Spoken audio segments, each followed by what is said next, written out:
session 2, we looked at very briefly what a candlestick is and what candlestick charts look like. Now we're going to get more deeply into candlesticks and how to use them in trading and forecasting. Let's review what candlesticks are. Here's a candlestick that has a low and a high, and we know it's a down close because it's black. This is the body, and this is the upper shadow and lower shadow. A big bar is called a harami line. So many patterns start with the word harami line. Before a pattern forms, one only has a big bar. So because harami line isn't a term that most people understand, a lot of times I'll just call these big bars. Big bar up and big bar down. And here's a star. The open and close are close together. So candlestick patterns can be comprised of multiple bars or single bars. I use 5 key patterns. And so as I said at the very beginning, this is Kase on technical analysis, so I'm only going to review the patterns that I regularly use. Candlestick patterns warn of reversals. They're reversal patterns. But one sees a lot of false positives. What a false positive is as follows. You get a candlestick pattern, and a lot of times the market doesn't turn. However, almost all the time that the market turns, there'll be a candlestick pattern. So candlestick patterns are most useful when there are confirming methodologies to go along with the candlestick to confirm a turn is really happening. So we're going to just go through now a compendium of the different patterns. So the first set of patterns we're going to be looking at here is the hanging man and hammer. And it kind of looks like a little tadpole, has a star at the top and a long lower shadow. And the line through it that I have in the illustration over there means that it can be an up bar or a down bar.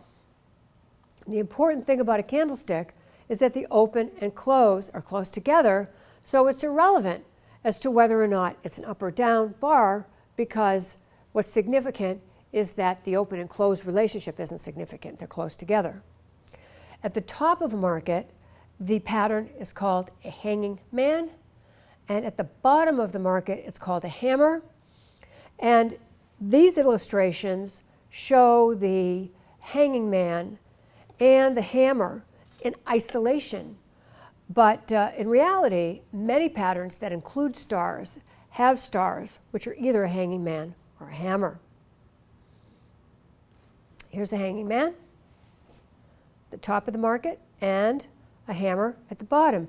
And this is an interesting pattern because, as is relatively often the case, one sees double stars at the bottom or the top of a market. In this case, we have double hammers at the bottom of the market. The next pattern is harami line and star. It's probably the most common pattern that there is.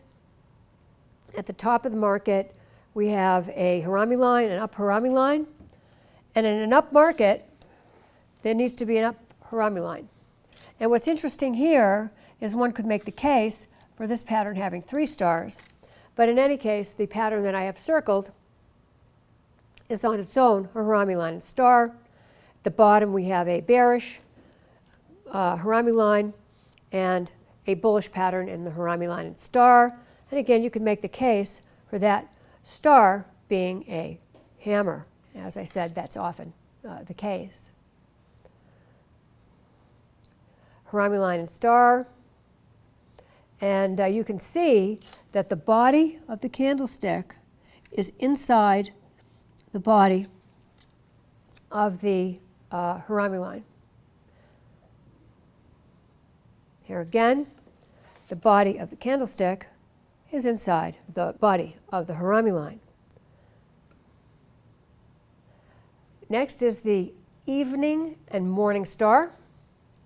Again, in an up market, the pattern has to start with an up bar. In a down market, the pattern has to start with a down bar. A star has to be entirely outside the body of the initial harami line. That's somewhat of an arbitrary definition. As I've programmed candlestick identification software, we had to make the decision about what to do with the star, if it was part way in and part way out, and we decided to call it a harami line and star if it was part way in. So for an evening and morning star, you have to have a separation, not of the shadows, but just of the bodies. The bodies have to be apart from one another. So here's an evening star, up, star, down, and a morning star, down, star, up. Evening star, and again you can see the separation between the bodies. Up, star, down, and down, star, up.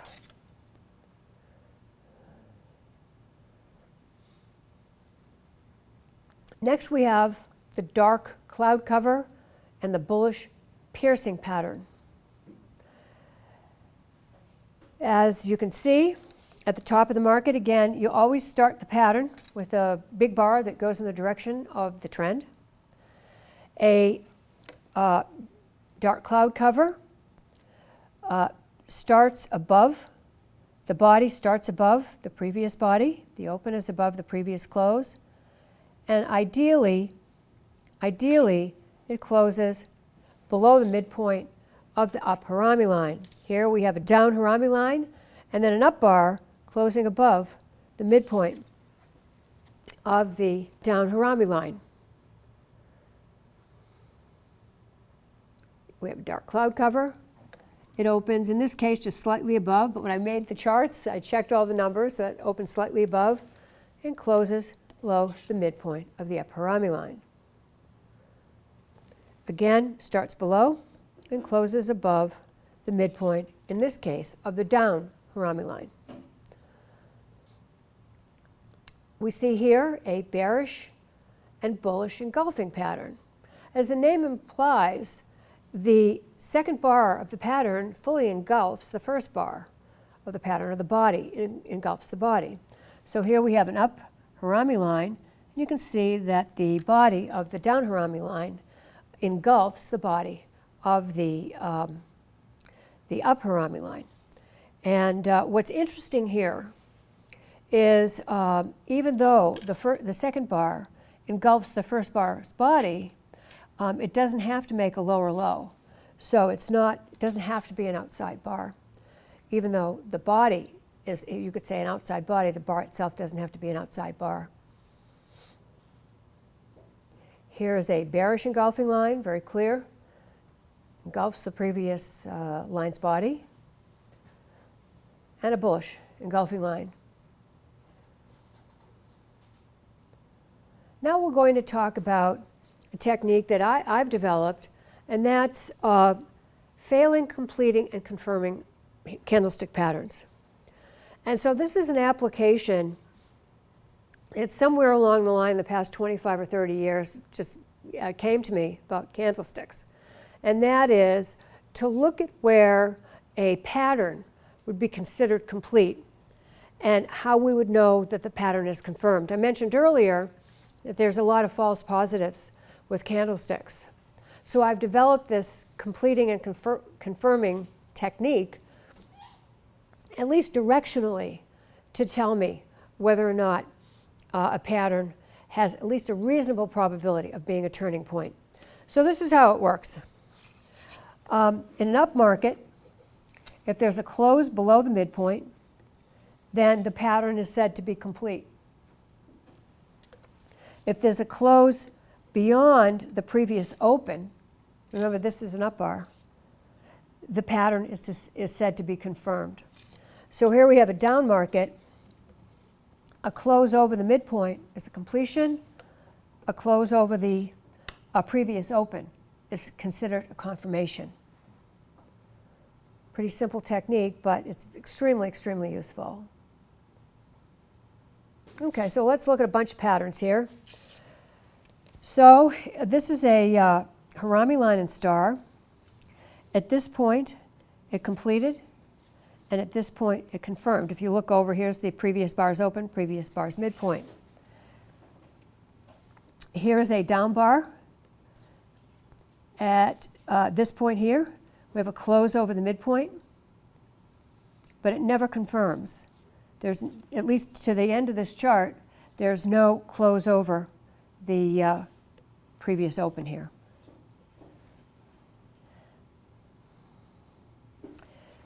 Okay, so we have a bearish Harami line and star. Again, we have two stars here. Here's our midpoint completed and our open confirmed. We have a morning star pattern. Oh, I guess I'm calling it a Harami line and star because the star is completely inside the previous body. So we have a Harami line and star, a close over the midpoint, and a close over the previous open. Of course, the market went up from there. Evening star, close below the previous midpoint, close below, at this point, close below the previous open. Let's see, morning star with the star here as a hammer. We could probably also call this a Harami line and star. In any case, the completion point is here, and the confirmation point is here, and the completion point is here, and this bar here both confirms and completes the pattern. The market goes up from there. Dark cloud cover, by definition, it's completed. Right, close below the midpoint of the Harami line. And at this point, all the way over there, it confirms.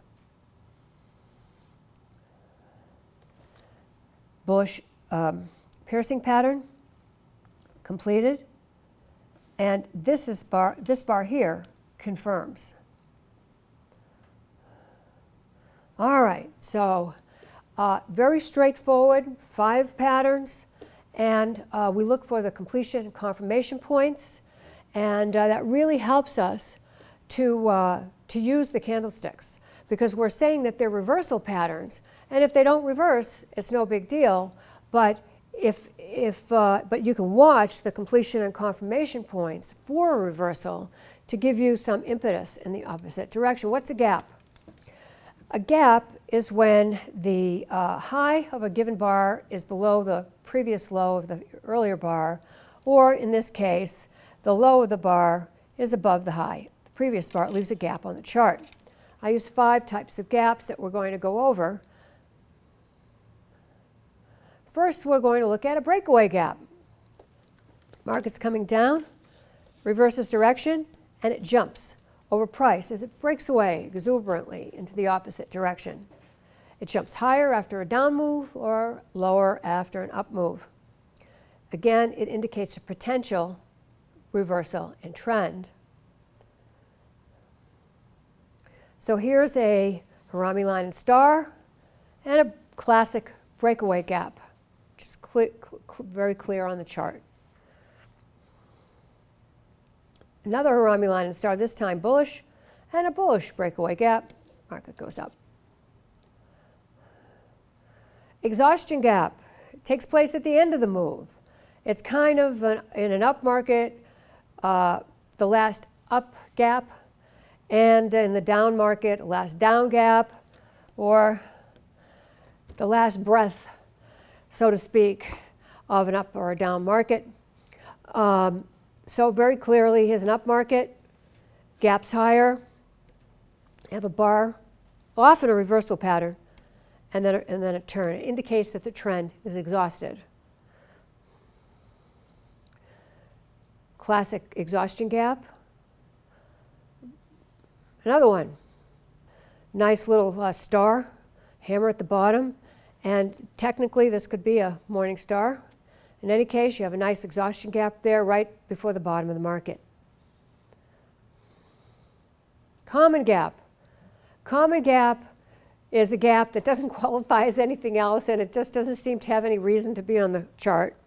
And a common gap, people say, well, how do I know if it's a common gap or some other kind of gap?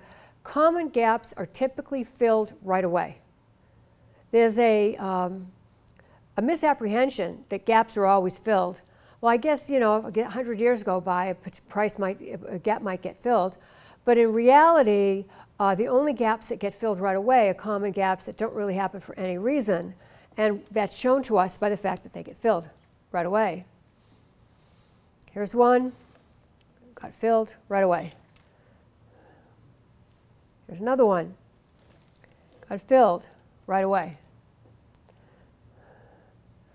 Running gap is market bouncing along exuberantly. Toss a pebble across a pond, it's going to jump. And that's kind of what happens with the market. When it's so exuberant, it just gaps and gaps higher.